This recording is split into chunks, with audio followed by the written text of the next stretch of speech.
По информации Государственной ветеринарной службы Абхазии, в республике отсутствуют серьезные заболевания животных. За последние 25 лет не было зарегистрировано ни одного случая таких опасных болезней, как сибирская язва, птичий грипп или бруцеллез. И тем не менее, ветврачи Абхазии осуществляют профилактику от многих вирусных заболеваний.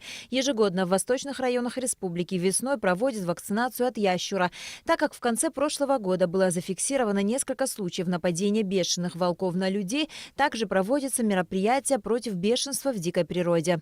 Есть общие заболевания, как известно, это бешенство. Очень часто, с этим заболеванием сталкиваемся. В этом году необходимо сказать, что уже было 16 случаев крупного рогатого скота бешенства в республике.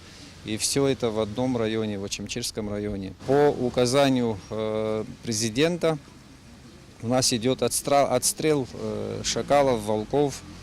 Проводится уже больше месяца, эта работа ведется. И в самом Очимчирском районе наиболее активно это проводится. На сегодняшний день уже около 200 шакалов и волков в общем числе уничтожено.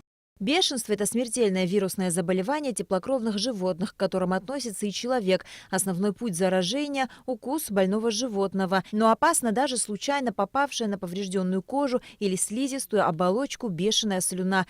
Переносчиками бешенства являются как дикие животные, так и домашние. Для человека опаснее всего бездомные собаки и кошки, особенно весной и летом. По словам Романа Джопа, управлением ведется работа по отстрелу бродячих животных, хотя в цивилизованном мире давно используют другие гуманные методы решения проблемы. Весь цивилизованный мир другим образом, другим способом подходит уже к этой проблеме. Во-первых, дети не хотят, всячески плачут, когда слышат о том, что собак отстреливают.